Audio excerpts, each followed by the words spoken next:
Hello friends, I am doctor Ashwin Raturi और आज जिस प्रॉब्लम के बारे में हम बात करने वाले हैं वो बहुत कॉमन होता जा रहा है, खासकर यंगस्टर्स में।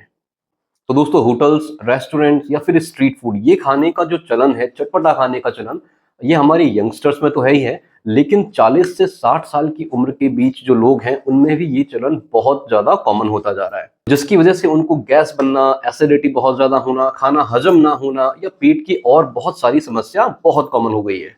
जिसमें से एक सिम्टम के बारे में हम आज बात करेंगे जो मैंने पिछले महीने बहुत सारे पेशेंट्स में, चाहे वो यंग हो चाहे वो ओल्ड हो, उनमें बहुत कॉमन देख लिया है। और वो है बार बार मोशन लगना, यानी कि बार बार लेटरिन जैसा फील होना।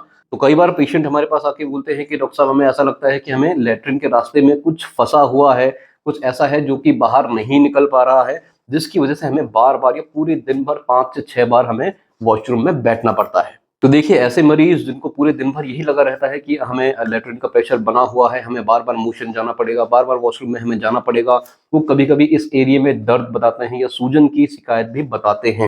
और अभी ये जो सिम्टम मैंने आपको बताया, इसके बहुत सारे रीजन हो सकते हैं, बहुत सारे कारण हो सकते हैं। तो आज उन कारणों के बारे में एक एक करके हम बात करने वाले हैं कि किस किस कारण में आपको ऐसा महसूस हो सकता है। तो पहले बात करते हैं हम IBS के बारे में। तो इरिटेबल बाउल सिंड्रोम एक ऐसी कंडीशन है जिसमें आपको ये चीज महसूस हो सकती है कि पूरे दिन भर आपको प्रेशर लगा हुआ है, कुछ भी आप खाते हैं तो खाने के तुरंत बाद आपको प्रेशर बना रहता है, आपको ऐसा लगता है कि मुझे बार बार मोशन आ रहा है लेकिन होता कुछ नहीं है।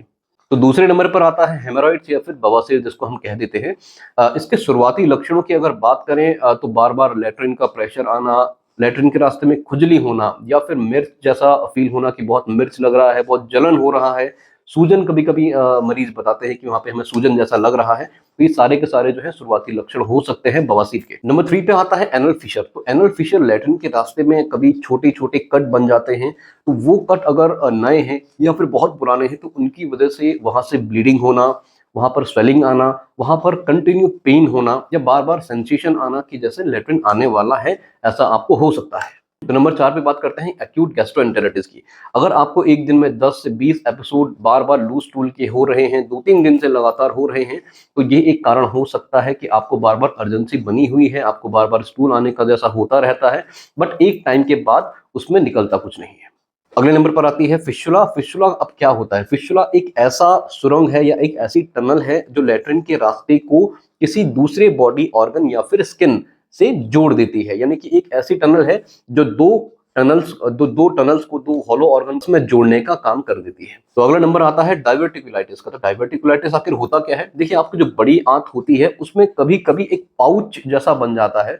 उस पाउच में बहुत सारा फीकल मैटर है या फिर गंदगी बहुत सारी जमा होने लगती है, जिसकी वजह से आपको ऐसा कांस्टेंट प्रेशर वाली फीलिंग आ सकती है। तो अगला आता है एनल कैनाल की ग्रोथ, यानी कि आपके लेटरिन के रास्ते में या आपके एनल कैनाल में किसी भी तरह का कोई भी ग्रोथ अगर है, चाहे कैंसरस है, नॉन कैंसरस है, वो आपको एक फुलनेस, एनल कैनाल फुलनेस की सेंसेशन दे सकता है। उसकी वजह से आपको पूरे दिन ये फील हो सकता है कि आपको जैसे मोशन आने वाला है। तो ऐसे बहुत सारे ऐसे और कंडीशंस हैं जिसमें आपको ऐसा फील हो सकता है कि जैसे आपको मोशन आने वाला है या मोशन आपको लीक हो रहा है। आपको ऐसी कोई भी परेशानी हो रही है कि आपको अर्जेंसी पूरे दिन भर बनी हुई है, लेटरिन के रास्ते में सूजन है, गांठ है, या फिर आपको पेट में दर्द होना बंद नहीं होता है, कुछ भी खाने के बाद आपको तुरंत मोशन होते हैं, तो तुरंत अपने डॉक्टर को दिखाना है, क्योंकि सही टाइम पे सही जांच और सही दवाइयां आपकी जान बचा सकती है।